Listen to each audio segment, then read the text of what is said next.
What's up, beautiful people? Welcome back to part 14 and the final video of our Pokemon Lazarus walkthrough. In the previous episode, we made it to the Anyalios hideout. We took on Team Chimera's leader Calliope and earned the 8th and final gym badge.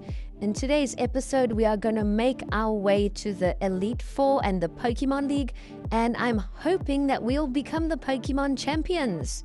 So we're going to try and backtrack and find our sailor friend, and we're going to sail to Pentapetal City, where you can reach the route in order to make it to the Elite Four.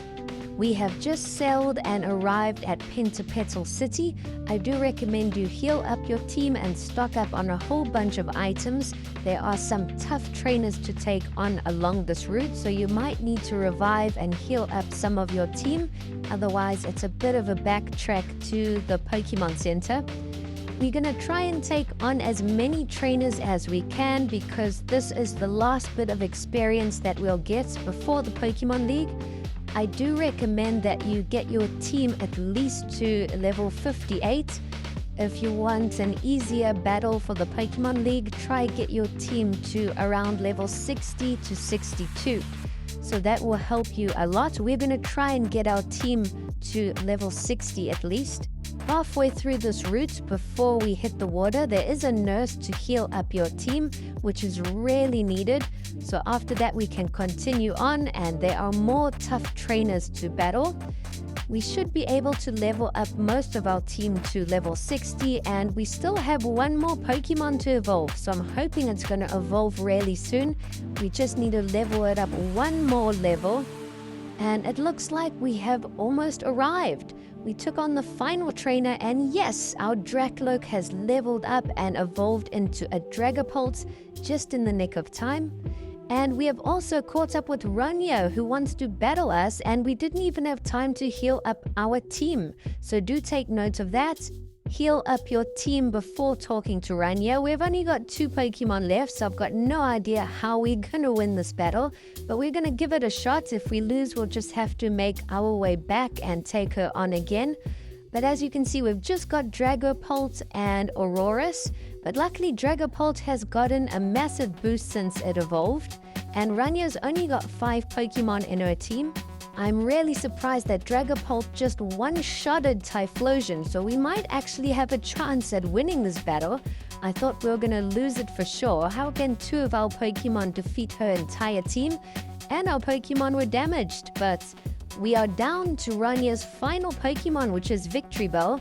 Our Dragapult has unfortunately been knocked out, but we've sent out Aurorus, who luckily attacked first. Otherwise, we would have lost the battle. We defeated Rana and her Mega Victreebel. We also got gifted an HM, which is Waterfall, and we need that in order to reach the Elite Four. So now we can actually use Waterfall and go up to the next areas. And if you go back and explore the map, there are other areas where you can use Waterfall to collect other cool items. So if you do want to go and backtrack before you take on the Elite Four, you might want to do that now. Go and try pick up other items and TMs and things. But here in the actual building, you can heal up your team and buy a whole bunch of interesting items. They do sell all the evolution stones that you need here, so if you haven't evolved any of your Pokemon, now might be the chance just before we take on the Pokemon League. They literally sell almost every evolution item, as well as all your regular items. I do recommend you stock up on revives and potions, because you're going to have to revive your Pokemon after each Elite Four member. But let's get right into it. The first Elite Four member is Polymnia. Polymnia is a grass-type Elite Four member, but what I noticed with these Elite Four is they don't have complete teams with just one type. There's always other Pokemon thrown in there to make it more difficult. So as you can see, Polymnia has just sent out a Crustle, which is a bug and rock type. So there are 1 or 2 Pokemon thrown in there that are different to the Elite Four members type, but most of Polymnia's Pokemon are grass type, but there are dual types, so you will have some grass and ice, grass and water, grass and ghost. so there's a large variety to keep things interesting and difficult. But so far, our team has done pretty well. We've lost 2 Pokemon, Delphox and Decidueye, but we've worked through a lot of Polymnia's team. But now Rubombi has been sent out, which has just Mega Evolved, so each Elite Four member has 1 Mega Evolution. But our Golisopod has knocked it out and we've defeated Polymnia. That is 1 Elite Four member down. We've got 3 more to go. The second Elite Four member we are challenging is Terpsichore, and she's a fairy type specialist, so you do want to keep that in mind. And our team is doing really well. I did revive and heal up all our Pokemon between battles. I didn't show you guys because it does waste a lot of time, but after each Elite Four member you can heal up and revive some of your Pokemon. I do recommend doing this. Our Mega Delphox has been an absolute weapon against Terpsichore. We've been one-shotting all of the fairy type Pokemon. And that's it, we've defeated the second Elite Four member. Now the third Elite Four member is Euterp, which is a poison type specialist.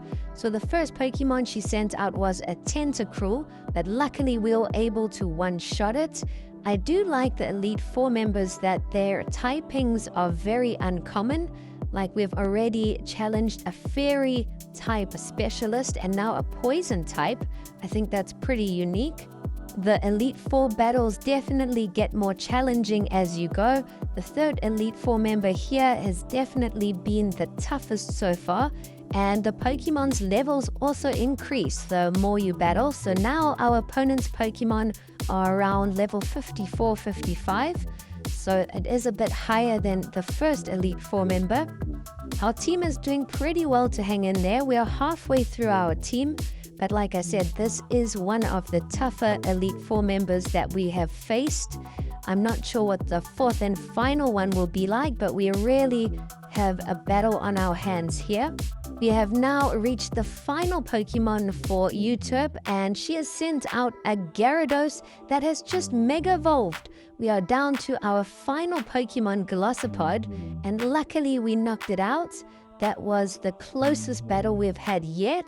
And now we have reached the fourth and final Elite Four member, who is Raideen, and I believe Raideen uses Fire-type Pokemon, so this might be a bit easier for us. I did buy a whole bunch of revives and potions before taking on the Elite Four, but do make sure that you have enough because I just had enough to restore and heal up my team. I should have bought a couple more in hindsight. But we are doing really well against Raideen. Raideen is definitely a bit easier than the third Elite Four member that we took on.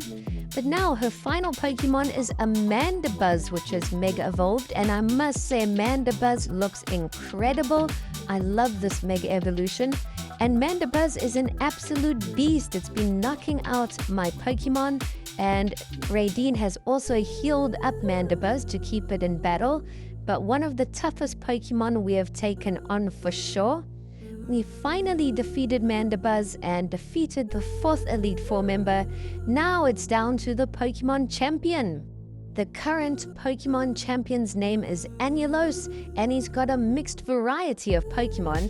The first Pokemon Anyalios sends out is a level 56 Ceruledge, which is a massive fan favorite.